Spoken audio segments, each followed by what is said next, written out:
Tinha uma foto na mesa de Valentina Azeredo que ninguém no escritório nunca perguntou sobre ela. Era uma foto pequena, com a borda levemente amarelada pelo tempo, daquelas reveladas em papel grosso que já ninguém mais usa. Nela, uma menina de uns 8 anos, magra, cabelo cortado sem muito cuidado, segurava a mão de um homem de terno cinza que sorria com o canto da boca. A menina não sorria, mas ela segurava a mão dele com os 2 dedos apertados, como quem segura uma corda numa parede de pedra. Valentina tinha 26 anos agora, e o cabelo já não era cortado sem cuidado. Ela usava terninho preto, salto baixo porque salto alto a atrasava, e carregava sempre 2 canetas no bolso do paletó porque uma estava sempre sem tinta na hora errada. 3 anos na Monteiro, associados, especializada em direito empresarial, e ela tinha construído uma reputação que a maioria dos associados levava o dobro do tempo para conseguir. Metódica, difícil de surpreender, a pessoa que você queria do seu lado quando os números não fechavam e alguém precisava encontrar onde estava o erro. Numa quinta-feira de outubro, às 14h23, esse mundo começou a rachar pela metade. Ela estava revisando um contrato de fusão quando o celular da colega de mesa, Priscila, tocou.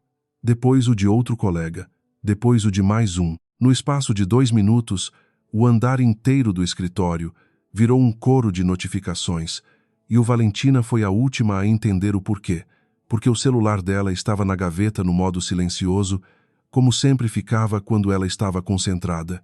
Val, a voz de Priscila tinha um tom estranho, metade aviso e metade desconforto. Você viu? Valentina levantou os olhos do contrato.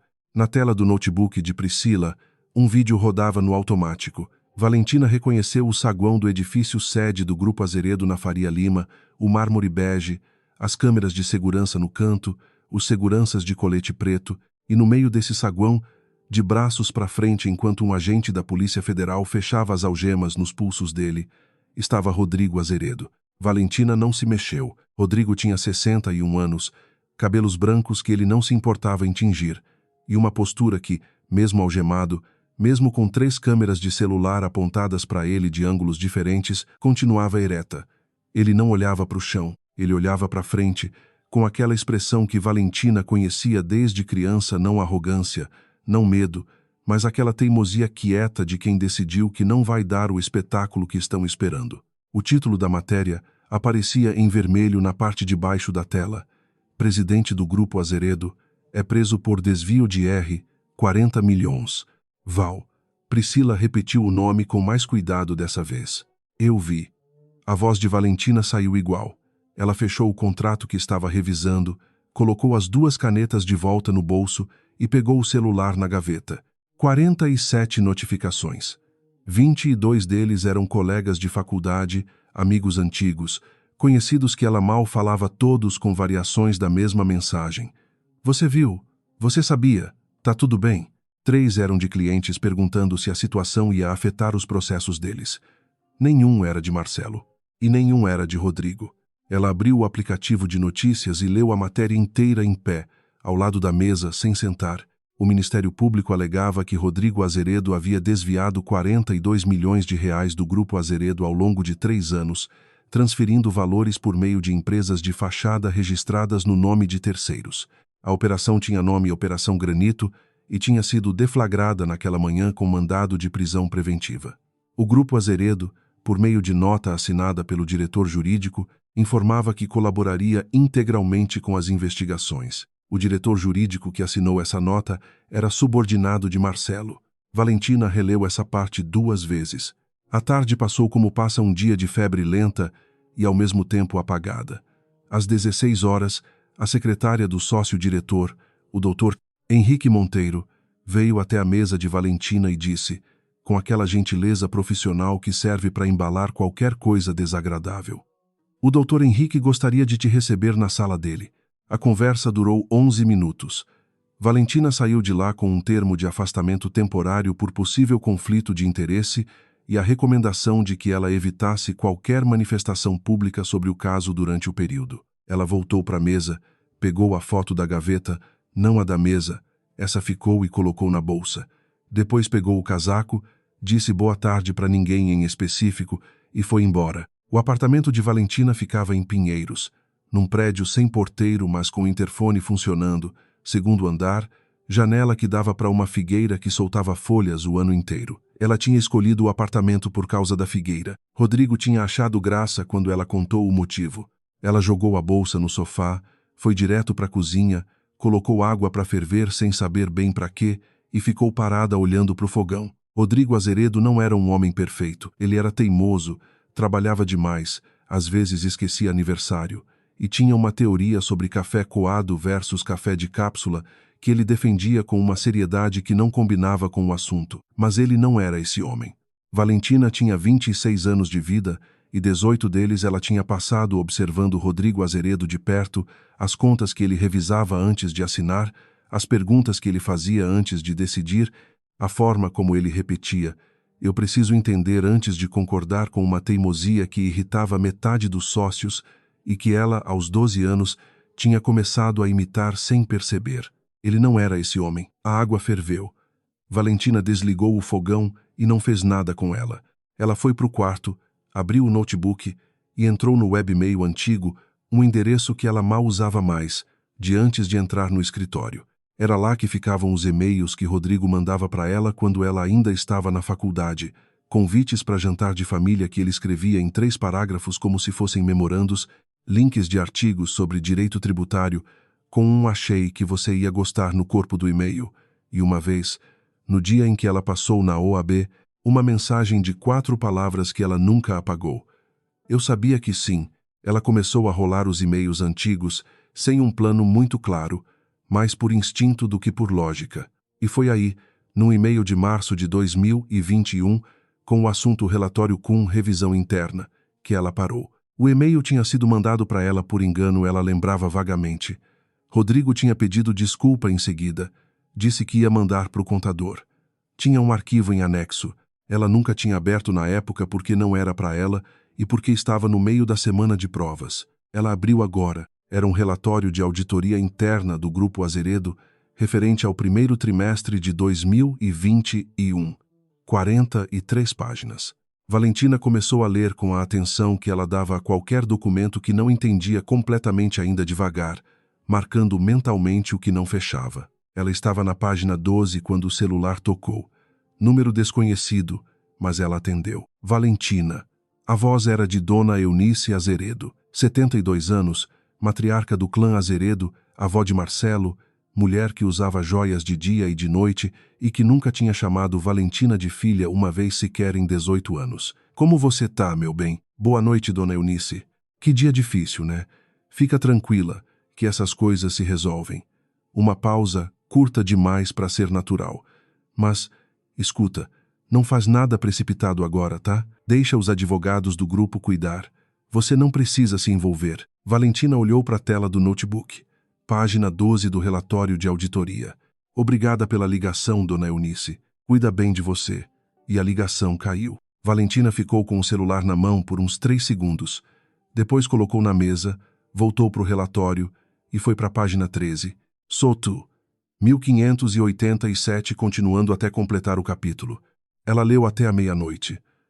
Quando fechou o notebook, não tinha entendido tudo ainda, faltavam documentos de referência que ela não tinha acesso, mas tinha entendido o suficiente para saber que alguma coisa no relatório não batia com o que o Ministério Público estava alegando. Os valores não eram os mesmos, as datas não eram as mesmas, e as empresas citadas na Operação Granito não apareciam nesse relatório de auditoria, o que significava que ou o relatório estava errado, ou a acusação estava errada, ou alguém tinha criado algo entre 2021 e hoje que não existia antes. Ela foi até a impressora no canto do quarto, uma impressora velha que Rodrigo tinha dado para ela quando ela montou o home office durante a pandemia e que ela nunca trocou porque funcionava, e imprimiu as 43 páginas. Depois foi dormir, ou tentou. A foto na gaveta da bolsa mostrava uma menina de 8 anos segurando a mão de um homem de terno cinza numa tarde de sábado em frente a um cartório em São Paulo. O homem tinha assinado os papéis naquela tarde. A menina não tinha entendido muito bem o que os papéis significavam, só que a assistente social tinha sorrido mais do que o normal e que o homem, que ela ainda chamava de O senhor tinha comprado para ela um sorvete de creme na saída e perguntado qual era o sabor favorito dela. Ela tinha dito morango, porque era verdade. Ele tinha dito que morango era uma escolha corajosa porque a maioria das pessoas escolhe chocolate quando quer jogar pelo seguro. Ela não tinha entendido o que ele quis dizer na época. Com o tempo, foi entendendo. O presídio provisório onde Rodrigo estava ficava na Zona Leste e Valentina foi de metrô porque o trânsito na Radial Leste numa sexta de manhã era uma decisão que ela não queria tomar. Ela chegou 40 minutos antes do horário de visita, esperou num banco de plástico laranja no corredor com as 43 páginas impressas dentro de uma pasta e usou o tempo para reler as partes que tinha sublinhado na noite anterior. Quando finalmente sentou na frente de Rodrigo, com um vidro e um telefone de plástico entre os dois, a primeira coisa que ele disse foi: "Você não devia ter vindo. Bom dia para você também." Ele estava sem gravata, claro, sem gravata, e a barba tinha crescido um dia. Fora isso, ele era exatamente o mesmo. A postura ereta, o olhar direto. Valentina. O nome saiu com aquele peso específico que ele usava quando queria que ela prestasse atenção. "Você foi suspensa do escritório, afastada temporariamente." "É a mesma coisa." "Não é, mas tudo bem." Ela apoiou a pasta no colo. "Pai, você precisa me contar o que aconteceu com as contas do terceiro trimestre de 2022. Ele ficou quieto. "Eu li o relatório de auditoria de 2021.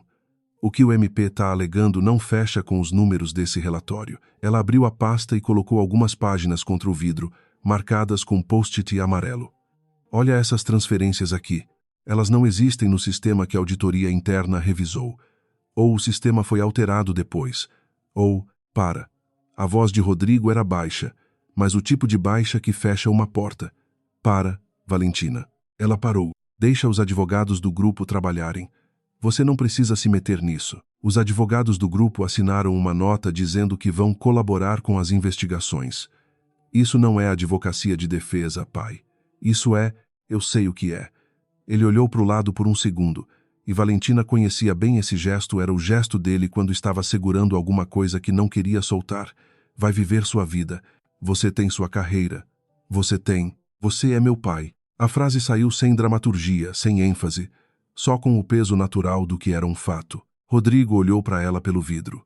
Por um momento, a postura ereta cedeu 1 milímetro, só 1 milímetro, e ele pareceu mais velho do que 61 anos. "Me dá mais 2 dias antes de tomar qualquer decisão," ele disse. Por fim, 2 dias. 2 dias para quê? Mas ele já estava se levantando, e o guarda do lado de lá bateu levemente no ombro dele, sinal de que o tempo tinha acabado. Marcelo Azeredo estava esperando no estacionamento. Ele tinha 32 anos, a mandíbula do pai e a elegância da mãe, e usava um terno azul marinho que provavelmente custava mais do que o aluguel de Valentina. Ele estava encostado no capô de um SUV preto com os braços cruzados, e quando Valentina saiu pela catraca, ele se endireitou com um sorriso que ela nunca tinha conseguido decidir se era genuíno ou não. "Val." Ele abriu os braços como se fosse dar um abraço, mas ela parou longe o suficiente para que o gesto ficasse no ar. "Como ele tá? Por que você não entrou para ver?" "Fui ontem. Ele não quis me receber." Marcelo baixou os braços sem demonstrar desconforto. "Você sabe como ele é. Orgulhoso." "Sim." Um silêncio. O sol batia no asfalto do estacionamento e fazia o ar tremer levemente. "Val, escuta." O tom de Marcelo mudou um pouco. Ficou mais suave, mais próximo. "Eu sei que é difícil aceitar, mas às vezes a gente pensa que conhece alguém e descobre que não conhecia tanto assim. Acontece. Até com família." Valentina olhou para ele. "Que engraçado," ela disse. "Eu li o relatório de auditoria de 2021 hoje de manhã. Você se lembra de quando esse relatório foi encaminhado para o conselho?"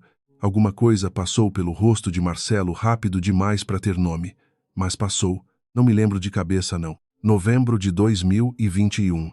Você era membro do conselho consultivo já nessa época, né?" "Era." A voz saiu sem variação. "Val, você está estressada? É normal."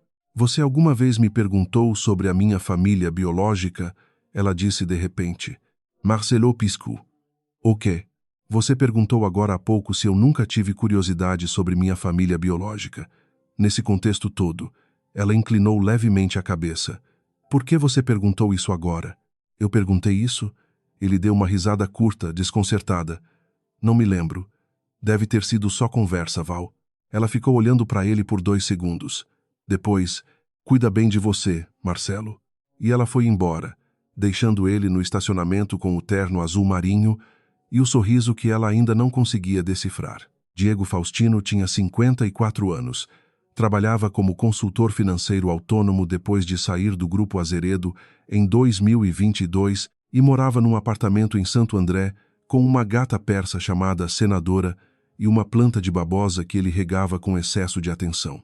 Valentina achou o contato dele num grupo de LinkedIn de ex-funcionários do grupo, mandou mensagem pedindo uma reunião sobre auditoria histórica de empresas do setor e ele respondeu em 20 minutos dizendo que podia no dia seguinte às 10. Quando ela chegou e colocou as 43 páginas na mesa da sala dele, Diego olhou para o relatório, depois olhou para ela e a cor saiu um pouco do rosto dele. Onde você achou isso? Meu pai mandou para mim por engano em 2021. Diego ficou quieto por uns 5 segundos. Do lado de fora da janela, um caminhão passou fazendo barulho suficiente para preencher o silêncio. Você é filha do Rodrigo, ele disse. Não era pergunta. Filha adotiva, sim. Eu sei quem você é. Ele empurrou o relatório de volta para ela sem tocar, como se não quisesse deixar impressão digital. Eu não posso me envolver nisso, moça. Senhor Diego, eu tenho 60 dias de contrato novo para assinar no mês que vem. Eu tenho uma filha na faculdade. Eu não posso. Ele se levantou, foi até a janela, ficou de costas para ela. Esse relatório que você tem é real, mas o que você está precisando para provar alguma coisa não é esse relatório, é o razão geral do grupo do período correspondente. E esse razão eu não tenho mais acesso. Mas você sabe onde ele está. Silêncio. Senhor Diego, eu não estou pedindo que você se comprometa agora. Eu só estou pedindo que você me confirme se o caminho que eu estou seguindo faz sentido. Ele ficou um longo momento olhando pela janela. A senadora entrou na sala, subiu no sofá e começou a se lamber com aquela indiferença olímpica de gato persa. Você vai precisar do razão geral, ele disse, ainda de costas. E vai precisar de alguém que entenda a estrutura de contas do grupo por dentro. Sem isso, esse relatório sozinho não sustenta nada num tribunal. Eu entendo. Eu não disse que vou te ajudar. Eu disse o que você vai precisar. Entendido.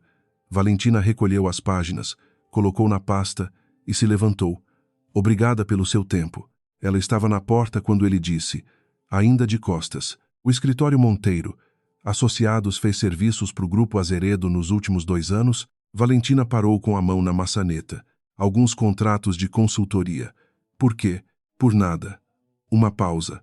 Boa sorte, moça. Ela saiu e ficou de pé na calçada de Santo André por um momento, o sol batendo nas costas, pensando no que Diego não tinha dito, mas tinha deixado pendurado no ar como uma fruta que ela não tinha alcançado ainda. O escritório Monteiro, Associados tinha prestado serviços para o Grupo Azeredo. O escritório Monteiro, Associados tinha afastado Valentina por conflito de interesse.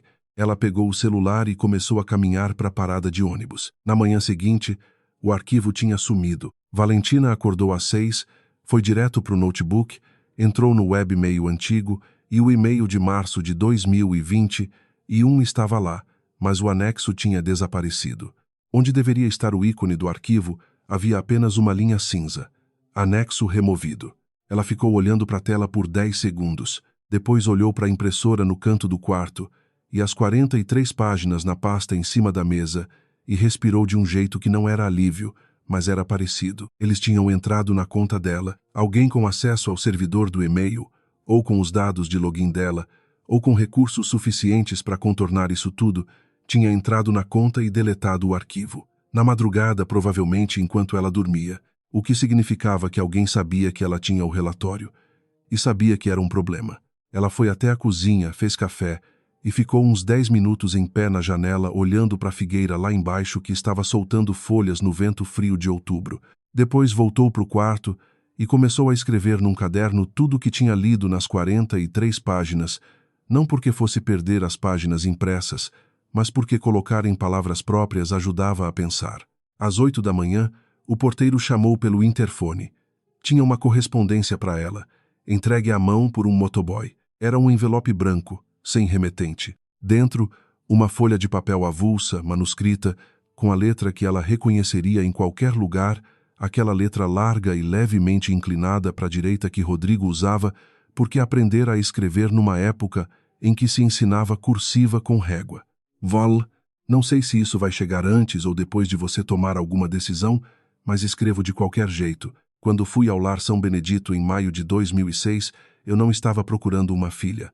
Estava cumprindo uma visita que a empresa patrocinava, um daqueles eventos de relações públicas que você assina o cheque e manda alguém, mas dessa vez ninguém quis ir e fui eu mesmo. Você estava sentada numa cadeira perto da janela. Tinha outras crianças correndo, pedindo atenção, como crianças fazem, e eu me lembro de ter pensado que era uma cena que me deixava desconfortável, porque eu não sabia o que fazer com crianças.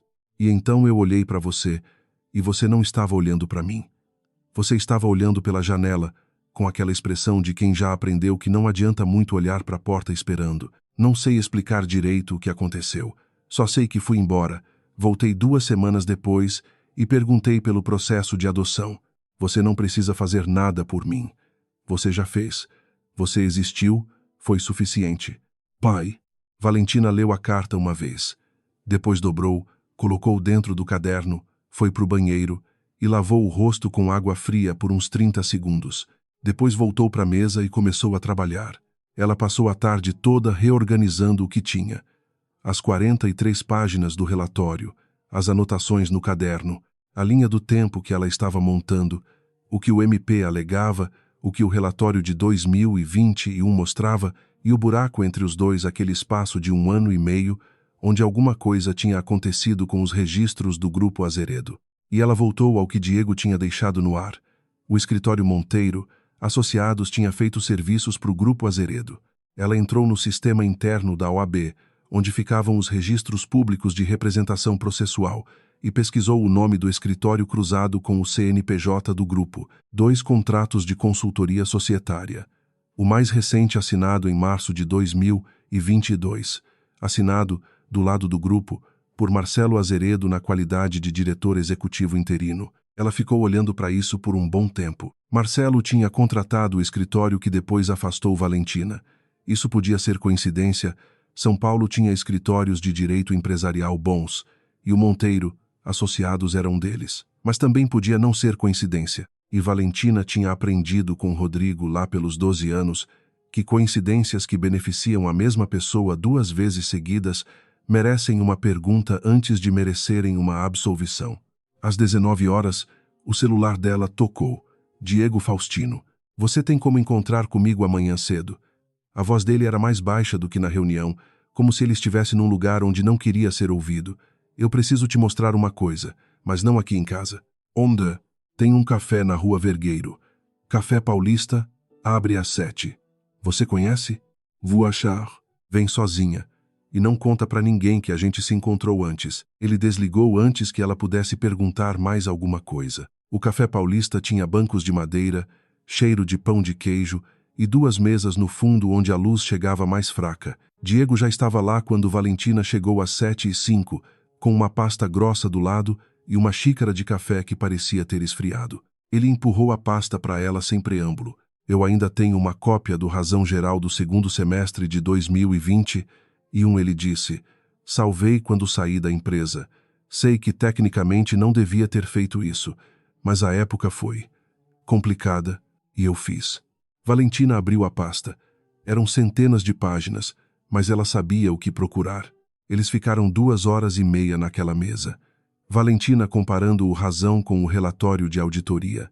Diego explicando a estrutura de contas do grupo, os códigos de centros de custo, os nomes das subsidiárias, e o que foi emergindo nessas 2h30 era uma arquitetura não de um crime que Rodrigo tinha cometido, mas de um crime que tinha sido construído sobre a estrutura financeira legítima do grupo como uma camada aplicada por cima.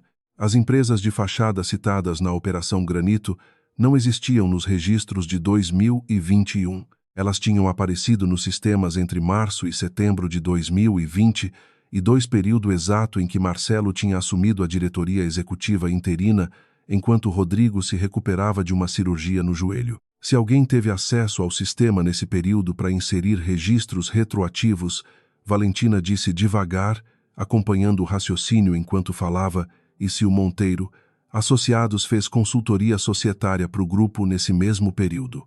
A estrutura societária é o que protege ou expõe um registro retroativo, Diego completou. Ele estava olhando para o café frio. Uma consultoria societária te dá acesso a exatamente essa arquitetura. O silêncio entre eles tinha o peso de uma conclusão que nenhum dos dois tinha dito em voz alta ainda. Senhor Diego Valentina disse, se eu precisar que você apresente esse razão num processo, como testemunha, eu sei. Ele pegou a xícara de café frio e tomou um gole de qualquer jeito. Deixa eu pensar. Me dá uns dias. Não tenho muitos dias. Eu sei disso também. Ele se levantou, pegou o casaco. Valentina. Era a primeira vez que ele usava o nome dela. Esse razão prova que os registros foram inseridos depois. Mas para provar quem inseriu, você vai precisar de rastro digital, log de sistema, histórico de acesso, algo assim. Isso você não vai achar no papel. Eu sei onde procurar, ela disse. Não sabia ainda. Mas às vezes a única forma de começar é fingir que sabe para onde está indo. Naquela noite, a matéria era manchete novamente. Filha adotiva de Rodrigo Azeredo tenta interferir nas investigações, diz fonte próxima ao caso. A fonte próxima não era identificada. A matéria descrevia Valentina como advogada afastada do escritório por conflito de interesse que estaria tentando construir uma narrativa alternativa para proteger o pai. O celular dela ficou quieto a noite inteira. Nenhum colega, nenhum amigo de faculdade que horas antes estava mandando você viu? Ela pegou a carta de Rodrigo, releu a parte sobre a janela e a cadeira e ficou pensando em como é uma coisa estranha que um homem que não estava procurando uma filha e uma menina, que tinha aprendido a não esperar pela porta, possam ter se encontrado de um jeito que nenhum dos dois planejou e criado, alguma coisa que resistia a tudo que estavam tentando colocar por cima dela agora. Depois apagou a luz e foi dormir. A sala de audiências do Tribunal de Justiça de São Paulo tinha um cheiro específico, ar-condicionado velho, papel e aquela tensão acumulada de décadas de argumentos que as paredes tinham absorvido e nunca devolvido. Valentina conhecia esse cheiro. Ela tinha estagiado nesse prédio, tinha assistido audiências aqui como observadora, tinha imaginado que quando fosse a vez dela de estar do lado da bancada de defesa, estaria com um escritório inteiro nas costas. Estava com uma pasta, uma caneta e o razão que Diego tinha emprestado. A audiência preliminar de instrução era um procedimento técnico, não o julgamento final, mas o momento em que o juiz avaliaria se havia fundamento suficiente para manter a prisão preventiva. Se Valentina não apresentasse argumentos suficientes hoje, Rodrigo ficaria preso até o julgamento principal, que poderia levar meses. Ela tinha solicitado, como advogada autônoma habilitada pela OAB, sua carteira estava ativa, o afastamento do escritório não mudava isso, o direito de representar o réu. O pedido tinha sido deferido com aquela burocracia relutante que o sistema reserva para situações que não seguem o roteiro esperado. Do outro lado da sala, o promotor era um homem de uns 50 anos com óculos de aros finos e uma pilha de documentos que parecia bem mais confortável do que a dela. Ao lado dele, sentado na fileira de trás, Marcelo Azeredo de terno azul escuro, expressão de alguém assistindo a um procedimento que já sabe como vai terminar. Rodrigo sentou do lado de Valentina. Ele olhou para ela uma vez, e ela olhou de volta, e nenhum dos dois disse nada. Não era necessário. O juiz abriu a sessão. A primeira hora foi técnica, o promotor apresentou o sumário das evidências, a cadeia de transferências, os nomes das empresas. Valentina fez anotações sem interromper, deixando ele montar o quadro completo antes de começar a desconstruir. Era uma técnica que Rodrigo tinha descrito uma vez, anos atrás, falando sobre negociação. Deixa a outra parte colocar tudo o que tem na mesa antes de você mostrar o que você tem, porque aí você sabe exatamente o que precisa responder e eles já gastaram a munição. Quando chegou a vez dela, ela ficou de pé, colocou o relatório de auditoria e o razão na mesa e começou devagar. Meritíssimo, as acusações do Ministério Público se baseiam em transferências que teriam ocorrido entre 2021 e 2023. O relatório de auditoria interna do Grupo Azeredo, datado de novembro de 2021, não registra nenhuma das empresas citadas na Operação Granito. Ela colocou as páginas marcadas com post-it na frente do juiz. O razão geral do segundo semestre de 2021, documento contábil primário do grupo, confirma essa ausência. As entidades que o Ministério Público apresenta como instrumentos de desvio simplesmente não existiam nos registros do grupo até março de 2022. O promotor se mexeu na cadeira. Meritíssimo, a origem desse razão, o razão foi obtido legalmente por um ex-funcionário do grupo no exercício de suas funções. Valentina respondeu antes que o juiz precisasse intervir. Sua autenticidade pode ser verificada contra os registros da Receita Federal a qualquer momento. E o relatório de auditoria, o promotor continuou, foi fornecido a Dra. Valentina Azeredo, filha do réu, pelo próprio réu, o que compromete. O relatório foi enviado ao meu endereço de e-mail em março de 2021 por engano. Tenho o registro do envio. O documento foi produzido pela auditoria interna independente do grupo, não pelo réu. Ela fez uma pausa. Meritíssimo, preciso fazer uma declaração sobre a forma como obtive esse documento. O juiz olhou para ela por cima dos óculos. Em março de 2021, recebi esse arquivo por engano e não o excluí. Não o utilizei profissionalmente, mas também não o reportei formalmente ao grupo. Estou ciente de que essa retenção pode ser questionada. Coloco isso na mesa porque a transparência sobre a cadeia de custódia do documento é mais importante do que proteger minha posição. Uma quietude específica pousou na sala. Era o tipo de quietude que acontece quando alguém faz alguma coisa que não estava no roteiro de ninguém. Rodrigo, ao lado dela, não se mexeu, mas ela sentiu sem precisar olhar que ele tinha entendido o que ela estava fazendo. O promotor reorientou o ataque. Dra. Valentina, mesmo assumindo a autenticidade desses documentos, eles demonstram apenas que as empresas em questão não constavam nos registros de 2021. Não demonstram que foram inseridas fraudulentamente, nem que o senhor Rodrigo não tinha conhecimento. Concordo, ela disse. Outra pausa. Por isso chamei uma testemunha. Diego Faustino entrou na sala com uma pasta debaixo do braço e a expressão de alguém que tomou uma decisão difícil e decidiu parar de questionar ela. Ele tinha se arrumado terno que provavelmente tirou de uma caixa, gravata levemente torta, cabelo penteado com uma determinação que a vida cotidiana dele claramente não exigia. Ele jurou, sentou e respondeu às perguntas de Valentina com a precisão de quem passou 30 anos trabalhando com números e sabe que a única coisa que protege um número é a exatidão. Ele explicou a estrutura de contas do grupo. Explicou como registros retroativos funcionam tecnicamente num sistema contábil integrado que eles deixam rastros, que esses rastros ficam nos logs de acesso do sistema e que os logs de acesso do período de março a setembro de 2022 apontavam para um conjunto restrito de credenciais de usuário que tinham feito alterações na estrutura de entidades jurídicas do grupo. Essas credenciais, Valentina perguntou, eram do senhor Rodrigo Azeredo? Não, Diego disse. As credenciais do senhor Rodrigo eram de nível de leitura nesse período. Ele estava em licença médica. As alterações foram feitas por credenciais de nível administrativo vinculadas à diretoria executiva interina. Quem ocupava a diretoria executiva interina nesse período? O senhor Marcelo Azeredo. A sala ficou quieta de um jeito diferente agora. Não a quietude de atenção. A quietude de quando uma peça cai no lugar e o barulho que ela faz ressoa mais do que o esperado.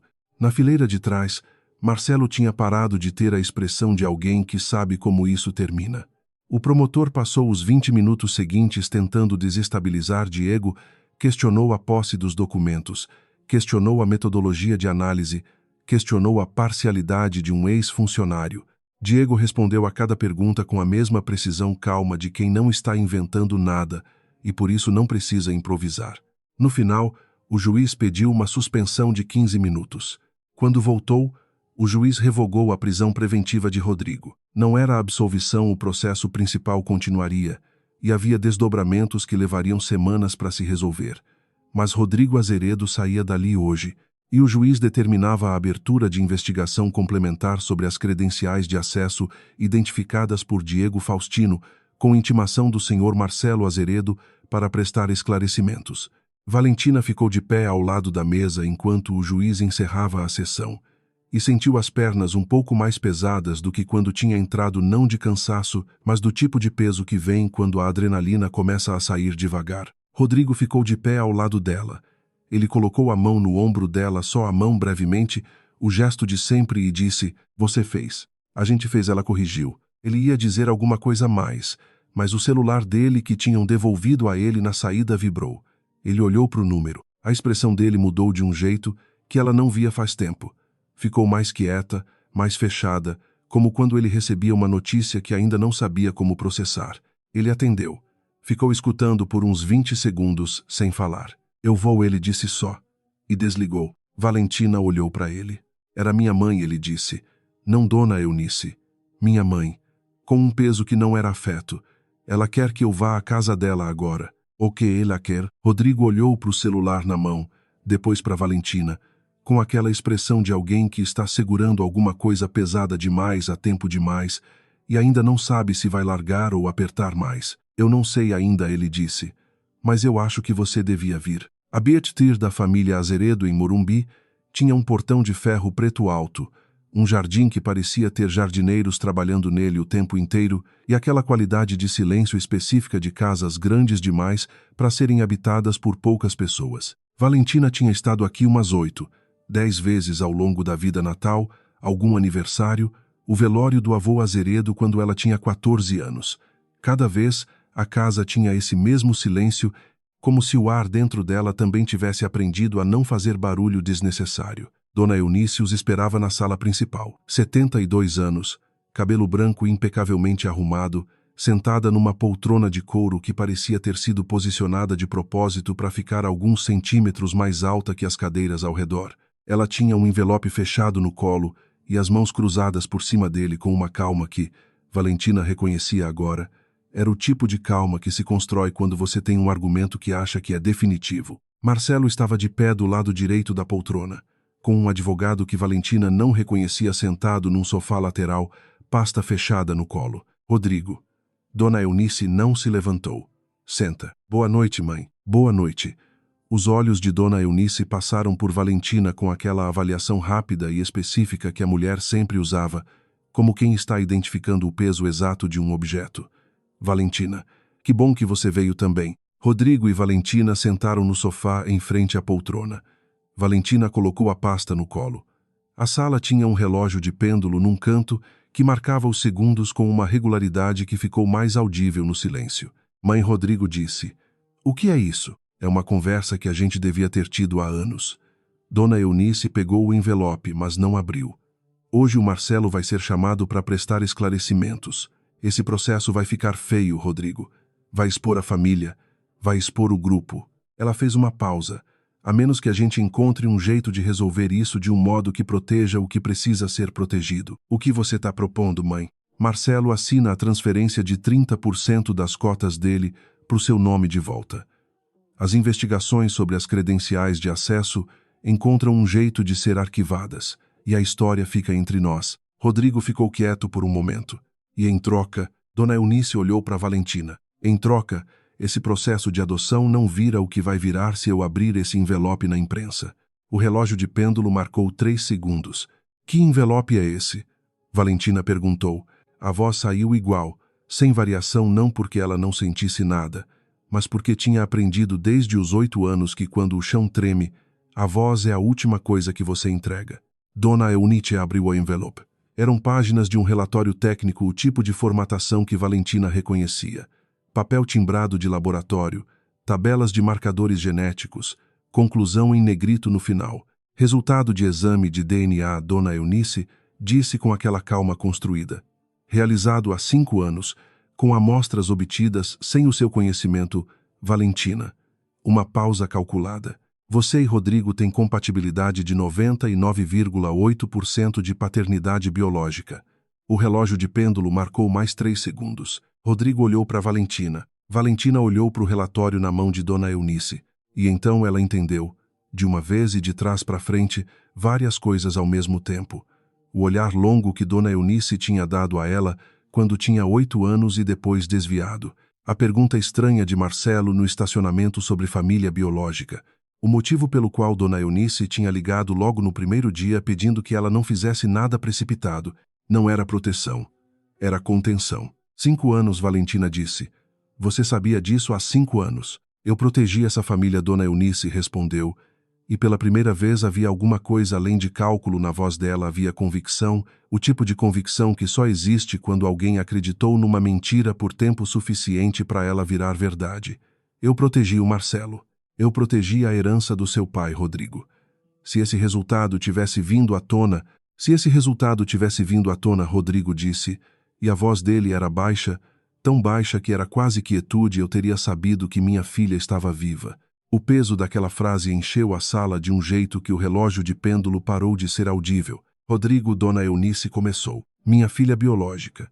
Que eu passei 18 anos não sabendo que era minha filha biológica. Ele se levantou.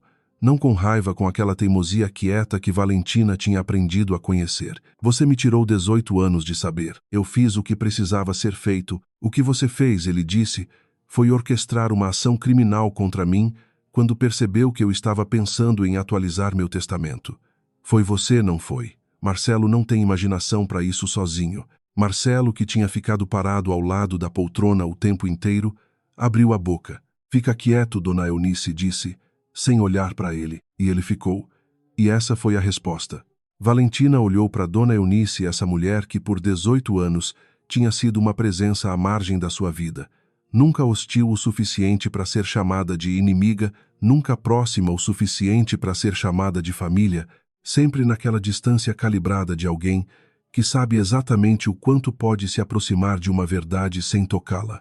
Dona Eunice Valentina disse, vou te dar a oportunidade de explicar como você obteve as amostras para esse teste. A mulher endireitou as costas. Eu não preciso me explicar para você, uma escova de cabelo.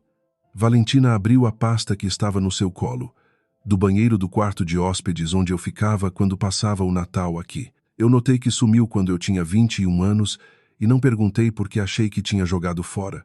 Ela colocou um documento na mesa de centro. Isso é uma cópia da legislação brasileira sobre obtenção de material genético sem consentimento. Artigo 214 do Código Civil, combinado com o Marco Legal de Proteção de Dados Genéticos. O que você fez é ilícito civil e potencialmente ilícito penal. Você não tem como provar, eu tenho o relatório com a data de coleta e o nome do laboratório. O laboratório tem registro de quem autorizou a análise. Uma pausa, mas esse não é o ponto principal. Dona Eunice olhou para ela com aquela avaliação de peso, mas dessa vez havia alguma coisa diferente embaixo dela, não medo exatamente, mas o reconhecimento de quem percebe que o terreno que achava que conhecia tem uma vala que não estava no mapa. O ponto principal, Valentina continuou, é que você usou esse resultado como arma agora porque precisava de uma alavanca depois que suas provas contra meu pai foram desmontadas. Isso é extorsão. E o seu advogado, ela olhou para o homem no sofá lateral, que até agora tinha ficado muito quieto, provavelmente está te aconselhando exatamente sobre isso enquanto a gente fala. O advogado de Dona Eunice não confirmou nem negou, mas abriu a pasta que estava no colo dele. Dona Eunice, ele disse, com aquela voz profissional que serve para embalar coisas desagradáveis, eu preciso que a gente pause essa conversa. Marcelo se mexeu. Ele saiu de trás da poltrona, deu 2 passos em direção a Valentina, e pela primeira vez desde que ela tinha entrado na sala, ele parecia estar improvisando, o que era o estado mais revelador que ela já tinha visto nele. Val, escuta. Ele abriu as mãos, gesto de quem não tem arma.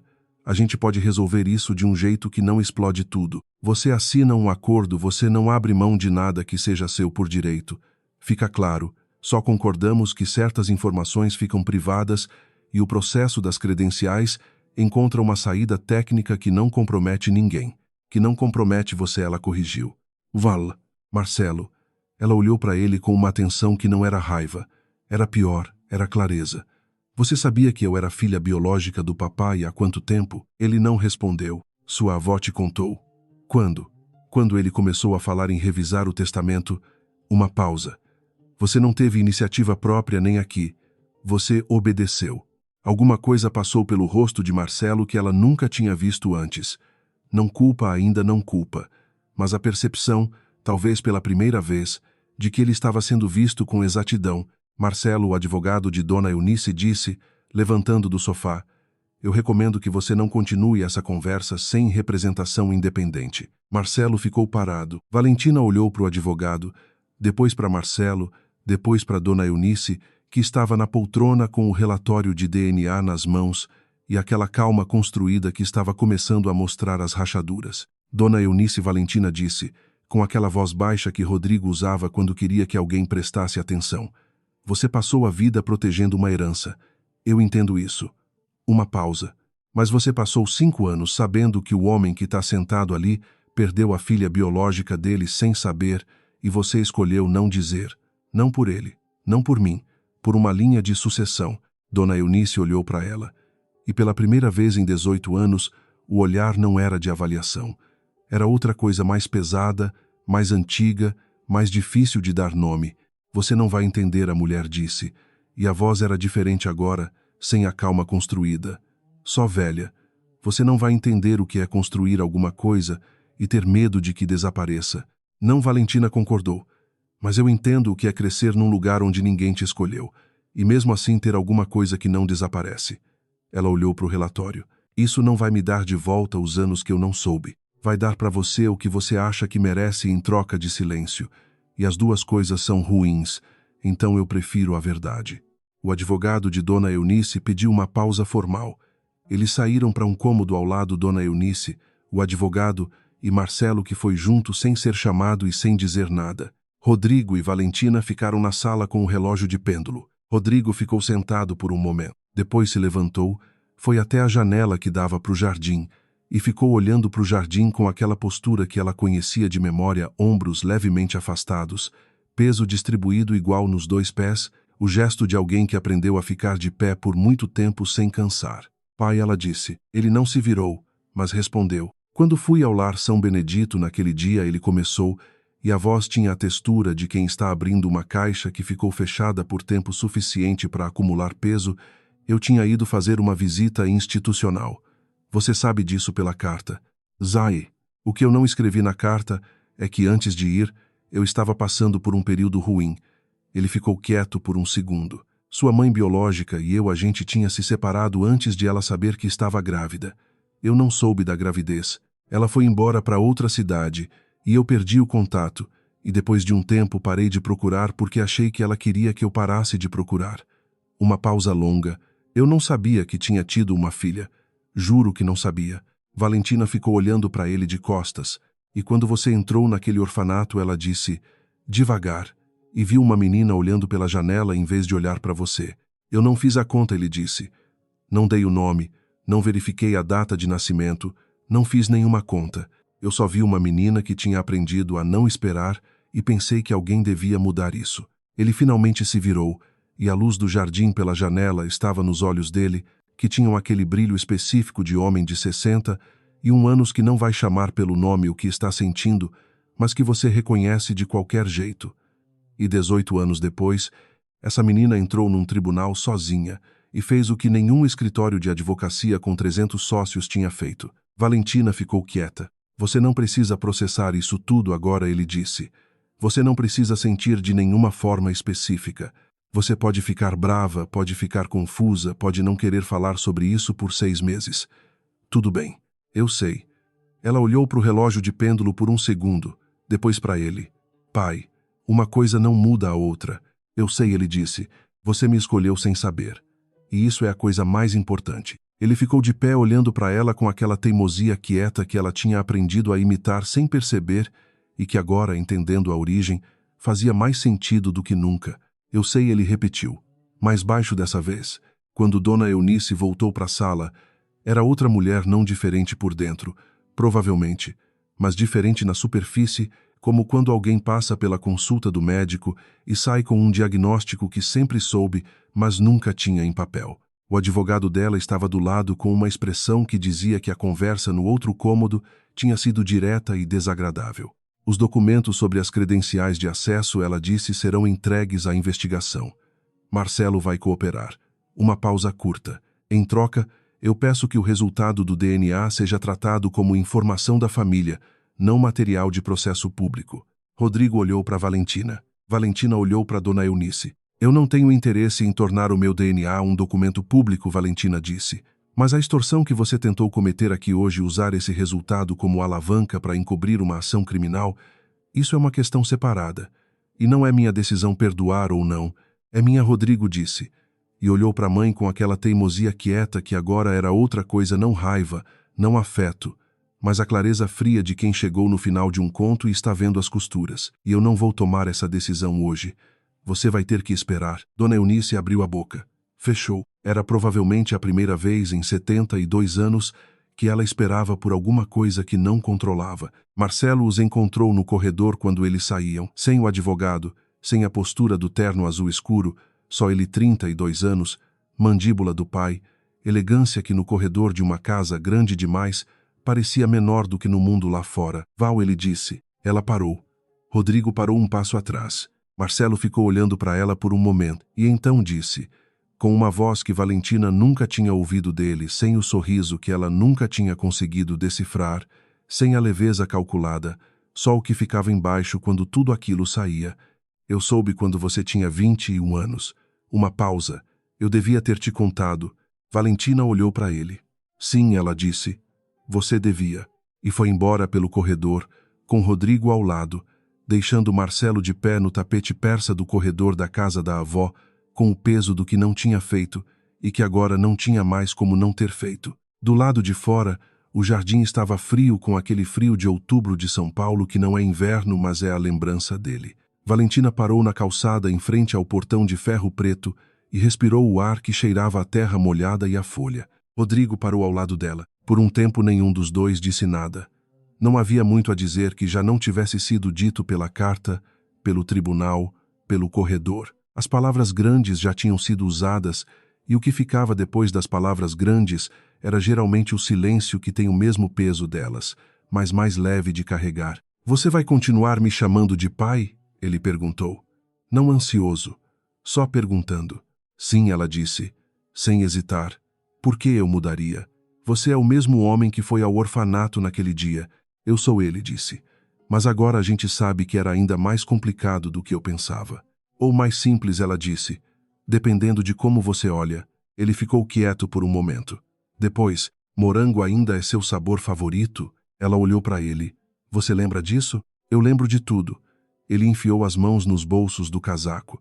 Aquele sorvete custou R$6 e eu dei 50 de gorjeta para o vendedor porque estava tão nervoso que errei a nota. Valentina deu uma risada curta, o tipo de risada que sai quando alguma coisa é simultaneamente absurda e exata ao mesmo tempo. Vamos comer alguma coisa, ele disse. Um lugar simples. Sem mármore. Sem mármore, ela concordou. Eles foram pelo calçadão com o frio de outubro batendo de lado e a figueira do apartamento dela, em algum lugar de pinheiros, continuando a soltar folhas, sem precisar de nenhum motivo especial. Nos meses seguintes, as coisas se resolveram com aquela lentidão chata e necessária que as coisas legais têm. Marcelo cooperou com a investigação não por arrependimento, talvez, mas porque o advogado independente que contratou era bom o suficiente para explicar que era a única saída que não terminava em sentença. Os registros de acesso ao sistema do grupo confirmaram o que Diego tinha apresentado. As empresas de fachada foram desfeitas. O processo contra Rodrigo foi encerrado. Dona Eunice Azeredo respondeu a um inquérito civil pela obtenção ilícita de material genético. Seu advogado negociou. As coisas não terminaram de um jeito dramático, porque as coisas raramente terminam assim. Terminaram com documentos e audiências e uma mulher de 72 anos sentada numa sala de reunião, assinando termos que restringiam o que ela podia e não podia fazer com informações genéticas de membros da família. Diego Faustino assinou um contrato de consultoria com uma empresa de tecnologia financeira em Campinas. A senadora, a gata persa, mudou de apartamento junto com ele e continuou indiferente ao mundo com toda a consistência de sempre. Rodrigo atualizou o testamento. Valentina não perguntou o que estava escrito e ele não contou. Não porque fosse segredo, mas porque nenhum dos dois precisava saber disso para saber o que era importante. O resultado do exame de DNA ficou numa pasta no escritório de Rodrigo. Não foi tornando público, não foi escondido. Estava lá, como as coisas verdadeiras ficam disponíveis para quem precisar, sem precisar ficar gritando. Valentina pediu reintegração à OAB como advogada autônoma e abriu um escritório pequeno em Pinheiros, 2 cômodos, uma mesa grande e uma impressora nova que não era igual à velha, mas funcionava bem. Ela colocou a foto pequena de borda amarelada na mesa nova. A mesma foto a menina de 8 anos segurando a mão do homem de terno cinza, sem sorrir, mas com os 2 dedos apertados. Quem perguntasse, ela explicava. Não era a história de uma menina que ninguém queria. Era a história de uma menina que foi a primeira coisa que um homem escolheu quando parou de agir por obrigação e que 18 anos depois escolheu ele de volta, na frente de um juiz, num tribunal, sem escritório e sem rede de apoio, só com 43 páginas impressas e a certeza que vem de conhecer alguém bem o suficiente para saber quando a história que estão contando sobre ele não é verdade. O resto, o DNA, o sangue, o nome no registro civil era importante, mas não era isso que segurava a mão.